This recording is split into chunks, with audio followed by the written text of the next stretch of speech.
Quoi de plus revigorant qu'un peu de vent de sud soufflant sur notre étendard bourguignon, tandis que les premières primes verts égayent nos jardins, de concert avec les hortensias, photinias et chatons des noisetiers dans leur voyage en direction du printemps.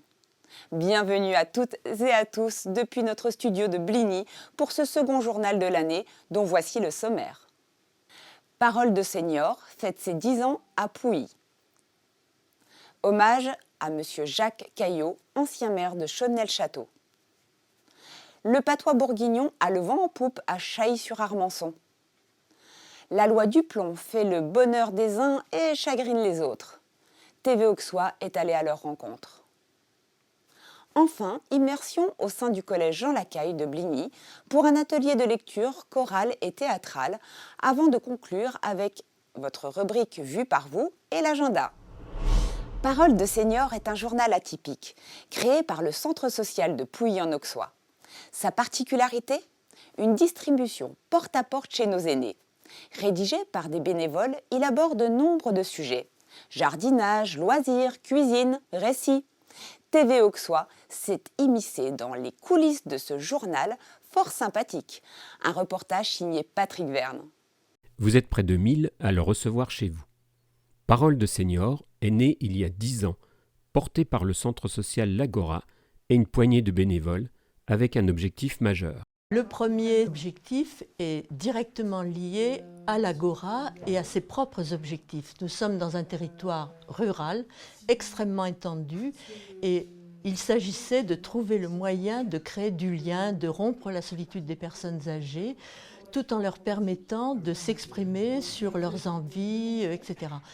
C'est vraiment à la fois intergénérationnel et rompre en partie la solitude liée à la vie des personnes âgées en milieu rural. Mais le journal a pris forme aussi parce que les bénévoles qui le réalisent étaient motivés par l'écriture et le partage d'histoires. Ce journal existe et perdure grâce à tous nos bénévoles. Il est distribué gratuitement grâce au soutien des caisses de retraite et de mutuelles. Découvrons donc avec cette équipe les coulisses de Parole de Senior. La première étape, celle de la rédaction, est la plus longue. Le comité de rédaction choisit le thème et se réunit plusieurs fois dans le trimestre pour choisir, écrire, lire et valider les articles. Okay. Après, texte sur Chaudnay. Je m'en occupe. Donc je ferai les petites modifications. Pour le coup, on avait dit des photos de vue et de Chaudnay-la-Ville et de Chaudnay-le-Château.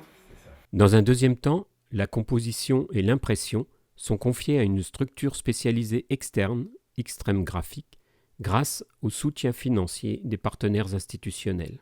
Enfin, la troisième étape, la distribution, répond pleinement à l'objectif de rompre l'isolement des seniors en milieu rural.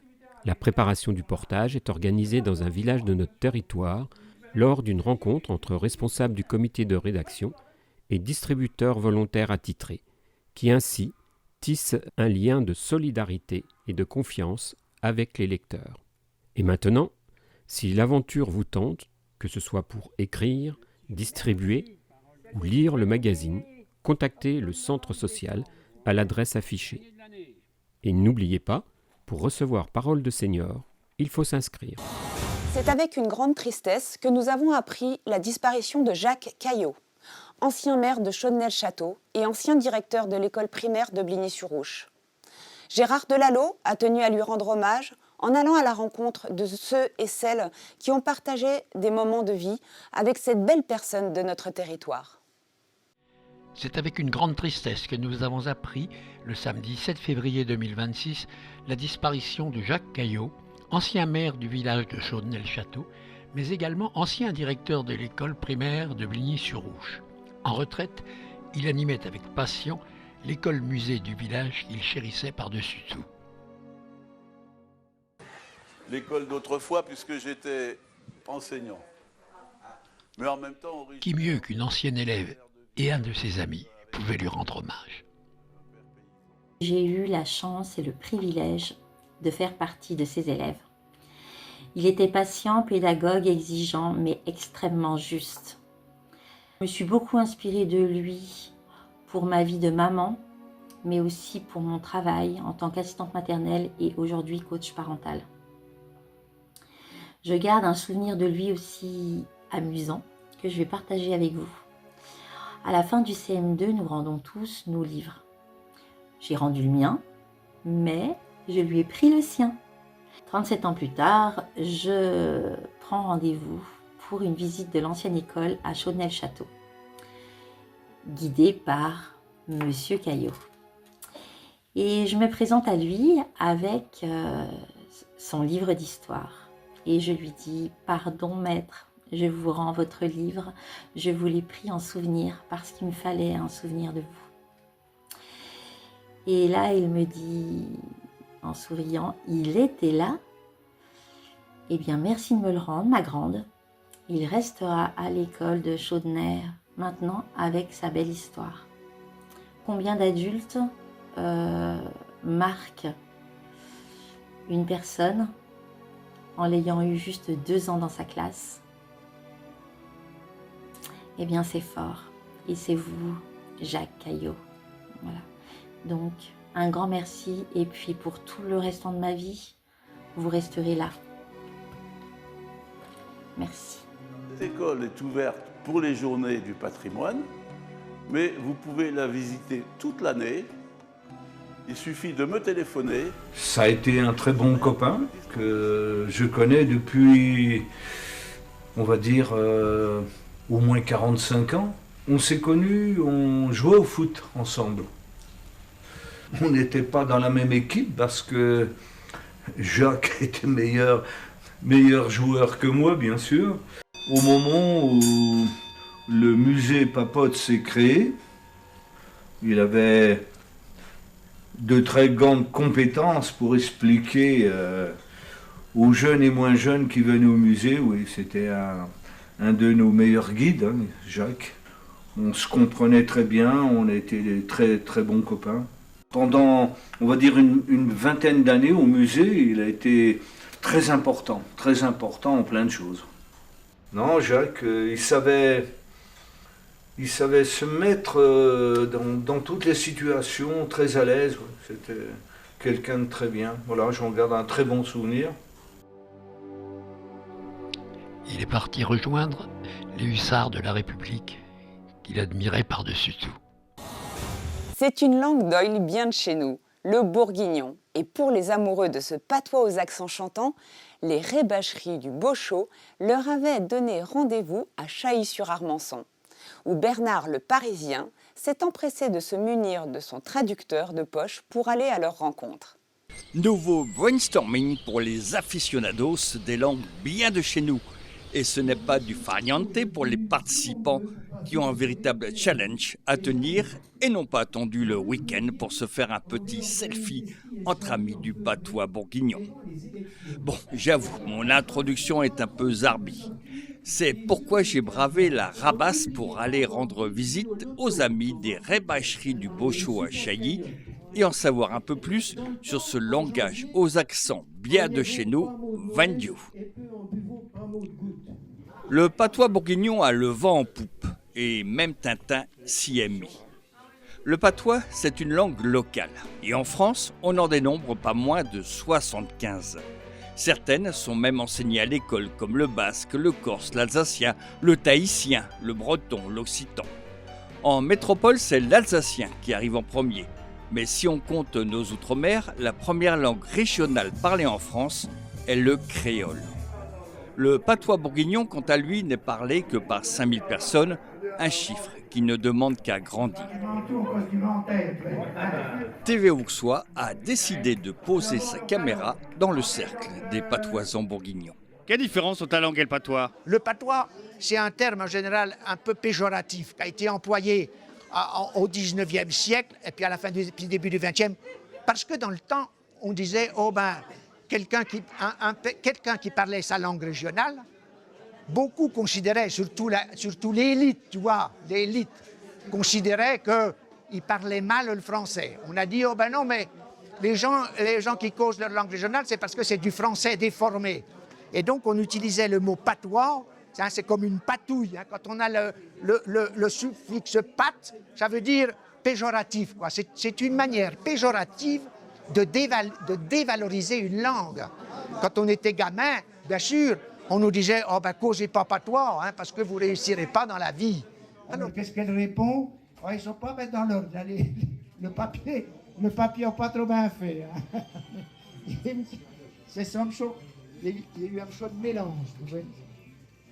C'est notre drame un peu dans notre pays, c'est d'avoir négligé nos langues régionales, pour ne pas dire les avoir exclues, alors que c'était une richesse. Regardons tous les autres pays, que ce soit la Suisse, que ce soit l'Italie ou l'Espagne, où on a plusieurs langues, hein, et plusieurs parlées, et c'est pas pour ça qu'on est moins patriote. Voilà. Hein. Est-ce qu'il y aura un jour du patois bourguignon dans les institutions, comme en Corse, comme en Bretagne? Oui, on espère bien, parce que nos copains picards, ces dernières années, voilà, depuis un an, ont obtenu donc une option au baccalauréat. Nos amis du gallo, le breton gallo, hein, qui est une langue d'oï proche de nous, eux aussi viennent d'obtenir une option baccalauréat. Et puis nous, on commence quand même d'intervenir dans les écoles, hein, quand même. Et puis, on a des enseignants qui s'y mettent, quoi. Et puis, pour la première fois, on a un enseignement, enfin, on a à l'université, ici en Bourgogne, depuis le mois de septembre, il y a un module, on va dire, de formation à l'intérieur des sciences du langage. Il y a un petit semestre pour les étudiants en licence 3 de sciences du langage sur la langue bourguignonne. C'est une grande première. Ils sont une quinzaine d'étudiants à suivre ce nouveau cours de linguistique à l'université de Dijon. Pour Élisa Lyotte, qui œuvre pour la revitalisation des langues de Bourgogne, notre patois n'est pas une langue morte. Alors peut-être manque-t-il un peu de volonté de la part de nos élus pour dynamiser ce pan de la culture bourguignonne. Cependant, dans nos villages, une résistance linguistique commence à s'épanouir. On envisage avec les maires du coin ici, ne serait-ce que les noms des rues, les panneaux des villages, comme on le voit en Picardie ou dans d'autres pays, le mettre dans les deux langues, quoi. Hein? Chailly-sur-Armançon, c'est fait en dessous, Chaillé, sur Armançon. Vous avez un petit mot à adresser à tous les téléspectateurs de TV Auxois? Il faut vraiment venir nous écouter.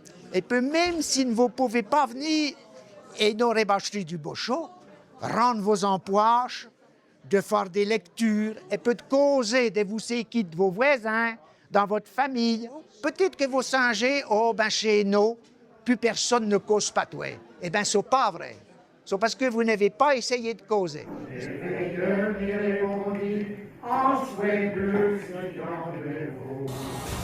La loi du plomb est de nouveau sur le devant de la scène en ces débuts d'année. Avec la demande de réintroduction de l'acétamipride, un insecticide interdit en France. Une loi approuvée par nombre d'agriculteurs, mais décriée par d'autres. Bernard et Jean-Claude ont mené l'enquête sur le terrain. Pour nombre d'agriculteurs, elle est celle qui était attendue depuis longtemps. Pour d'autres, elle est une aberration écologique. La loi du plomb divise. Pourtant, pour le sénateur et éleveur Laurent Duplon, son projet vise à alléger les contraintes imposées aux agriculteurs en permettant, sous certaines conditions, l'utilisation de plusieurs pesticides et par ailleurs favoriser l'élevage intensif. Largement portée par la FNSEA, elle est combattue par l'ensemble de la gauche, dont les écologistes et la Confédération paysanne. Cette loi a été promulguée le 12 août dernier, avec cependant la censure de l'article le plus controversé, celui sur les pesticides. Aussi, pour répondre au veto du Conseil constitutionnel, le sénateur Duplon a déposé en ce mois de février une nouvelle proposition de loi visant à permettre l'utilisation de 2 insecticides interdits en France, mais autorisés en Europe, de la famille des néonicotinoïdes. Il s'agit de l'acétamipride et du fluorapiduférone, qui pourront être utilisés sur des laps de temps déterminés dans les cultures betteravières, mais aussi pour certaines cultures fruitières. La fronde ne s'est pas fait attendre avec une nouvelle pétition lancée sur le site de l'Assemblée nationale dans la lignée de la précédente qui avait réuni plus de 2 millions de voix. TV Auxois est allé à la rencontre de 2 agriculteurs aux avis tranchés et opposés. Agriculteurs à Verrey-sous-Salmez, produisant essentiellement du colza, du blé, de l'orge, de la luzerne ou du tournesol, également éleveurs de bovins allaitants de la race limousine, Antoine Carré est le président de la FDSEA de la Côte d'Or.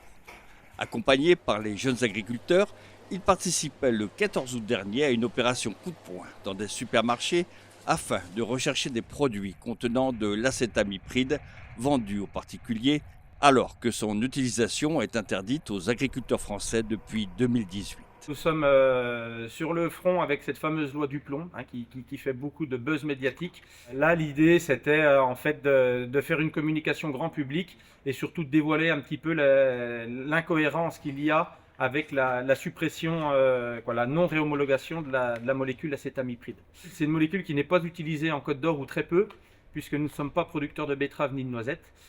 Sauf que nous, syndicalement, on se bat par principe. C'est-à-dire que si une molécule est autorisée partout en Europe, elle doit l'être en France. Alors, vous étiez dans les supermarchés parce que vous dites que cette molécule existe dans les produits courants, grand public. Dans quel type de produit, par exemple? Alors, le premier produit qu'on trouve qui contient de l'acétamipride, c'est souvent les anti-fourmis. Anti-fourmis, anti-mouches. Et là, entre autres, sur l'enseigne Leroy Merlin à Quetigny, on avait une palette qui avait des bidons d'1 kilo d'acétamipride. C'est un sentiment de colère et d'injustice que de voir un produit qui est autorisé en fait aux ventes aux particuliers et qui est interdit aux professionnels et utilisé finalement sur une toute petite surface agricole en France. Les agriculteurs sont de plus en plus souvent la cible de critiques relayées au travers de réseaux sociaux, souvent vecteurs d'infox. Antoine Carré se désole de la désinformation qui tourne autour de sa profession. Je pense qu'aujourd'hui, il y a une scission de plus en plus grande en fait, entre la profession agricole et la population en général.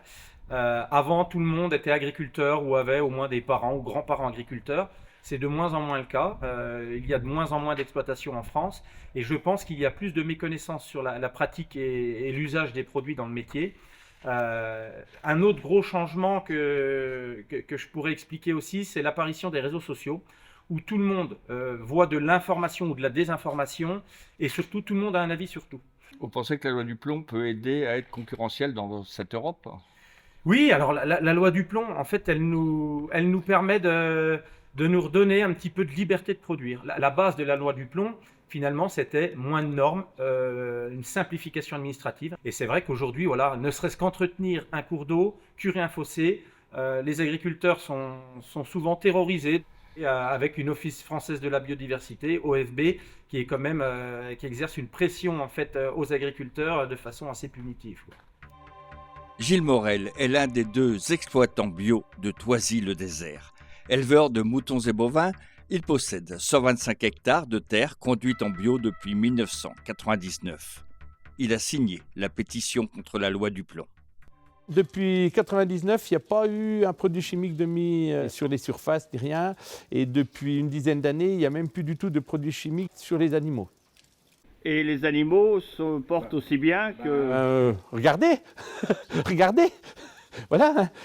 Ils ne sont pas mourants, je ne pense pas. On entretient la vie du sol comme on entretient la vie microbienne et l'immunité des animaux. Alors, vous avez été un des signataires anti-du-plomb. Oui. Qu'est-ce qui vous gêne dans cette loi? On est dans un système qui est dirigé par l'agro-industrie, il faut dire la vérité. On est dans un système où la première victime, il ne faut pas l'oublier, que ce soit au niveau santé ou à tous les niveaux, c'est quand même l'agriculteur. Et dans le cadre des produits là, qui rentrent dans la loi du plomb et tout, on sait très bien que ces produits-là, déjà, ils étaient interdits en France et ça allait très bien. Et là, on est en train de niveler par le bas en se remettant, en disant oui, mais on va se mettre aux normes européennes pendant quelques années. Donc, on fait du nivellement par le bas, ce qui est quand même un petit peu dommage. Et alors qu'on sait très bien faire autrement. Oui, mais face à la concurrence mondiale, est-ce que vous pouvez comprendre quand même ce discours qui dit que nous ne sommes pas concurrentiels? Oui, on n'est pas concurrentiel, sauf qu'on peut trouver des solutions où on n'aura pas de baisse de rendement. Donc c'est quand même dommage de niveler par le bas, quoi. J'en reviens toujours à la même chose, voilà. Est-ce que vous pensez que les agriculteurs sont bien aimés? Oui, je pense. Et pour le coup, il faut faire en sorte de le rester. Et ce qui me gêne le plus, c'est que c'est dans les jeunes qui sont dans le système actuel, je dirais, agriculture conventionnelle à fond, avec les produits chimiques et tout. Et ça me gêne, parce que les jeunes, c'est quand même l'avenir de la profession. Je trouve dommage pour les jeunes de ne pas se remettre en question, de ne pas réfléchir en amont, avant d'être le nez dans le mur, quoi. Dans un monde en perpétuel chamboulement, notre agriculture doit s'adapter à la fois aux enjeux climatiques et d'autre part à ceux de la mondialisation. La loi du plomb divise notre monde paysan, même si elle ne s'adresse pas directement aux agriculteurs de notre territoire, dont les modèles d'exploitation ne sont pas forcément antinomiques. Mais face à l'accélération des événements environnementaux et économiques, nul doute qu'un juste milieu doit être trouvé.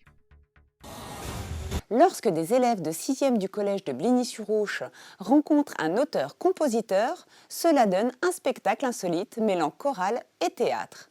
Aïdan a assisté à la représentation. Caméra au point pour TV Auxois.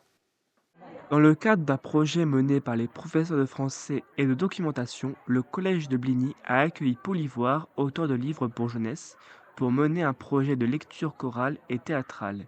Explication texte avec Jessica Gilles, professeure de français. Ce projet de lecture chorale avec Paul Ivoire sur le tome 3 de l'École des rêves, pour faire découvrir d'abord aux élèves un auteur local de littérature jeunesse, pour mettre en valeur la lecture à voix haute et aussi le théâtre d'une certaine façon. On a découvert donc avec les élèves de 6e l'École des rêves, le tome 3 en particulier. J'avais à cœur de proposer le dernier volet en fait, dévoilé au grand public de l'histoire de l'École des rêves, pour être un petit peu en exclusivité avec les œuvres proposées de Paul Ivoire. Alors ce projet, nous l'avons débuté début janvier et donc il a duré à peu près 4 semaines avec 4 rencontres avec Paul Ivoire. On a pu ensemble construire et écrire les scénettes de ce spectacle. Donc c'est les élèves avec Paul Ivoire qui ont imaginé les différentes péripéties des personnages. Donc ça a été un travail d'écriture collaborative pour les enfants et un partenariat avec l'écrivain. Ça a duré sur 2 séances, surtout l'écriture. La 3e séance a servi à mettre en lien les aventures et créer les transitions entre les différentes histoires pour que l'histoire ait un sens du début à la fin. Et pour ce projet, le choix de l'auteur n'est pas le fruit du hasard. Bligny, c'est vraiment une histoire de cœur, parce que je viens ici depuis 4 ans, donc je connais tout le collège. J'ai eu l'idée de faire un petit spectacle, que ce ne soit pas juste de la lecture chorale, et on a intégré cette lecture chorale dans un ensemble un peu plus grand, quoi.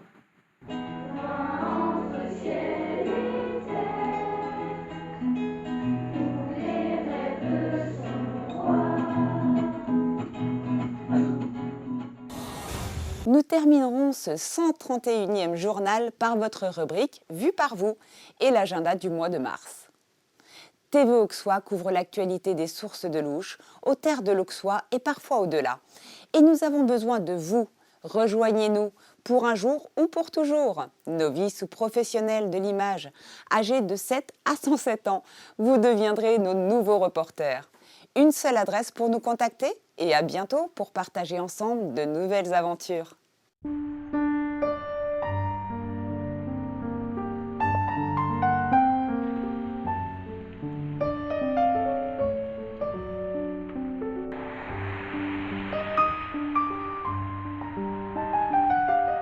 Si toutefois la personne qui est devant et qui ferme les yeux a peur, elle dit stop.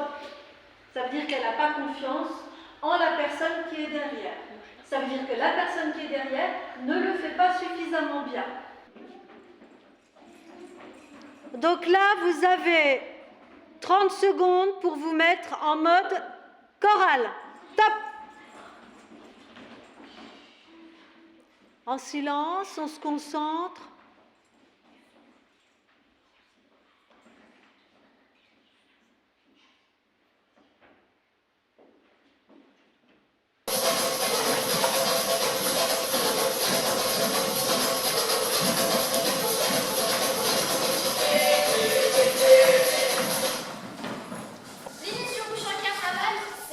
merveilleux. Oui, mais il y a un voleur qui fait son apparition. Un fantôme qui dépouille les gens.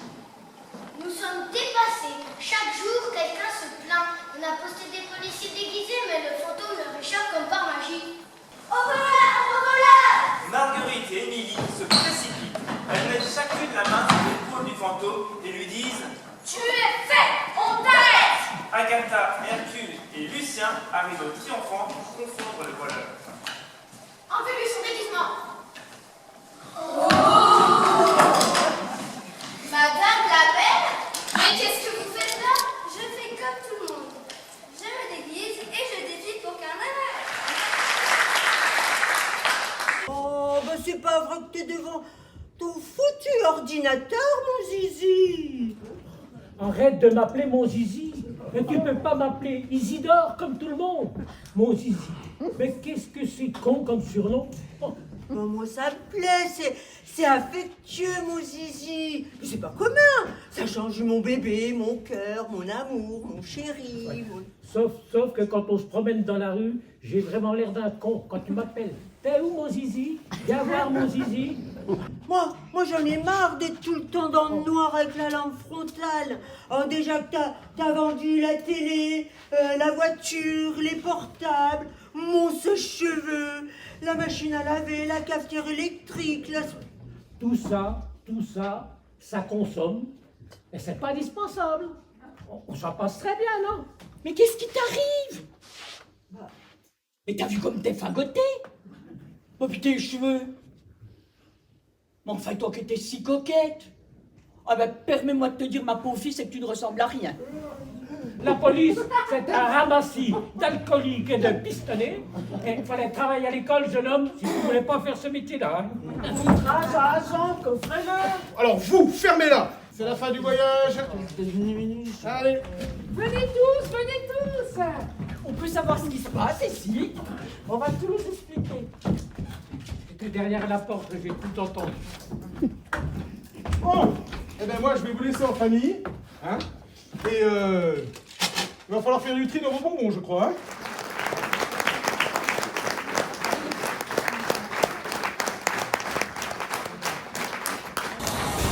En attendant de vous retrouver pour le premier journal du printemps, nous vous souhaitons une très bonne continuation.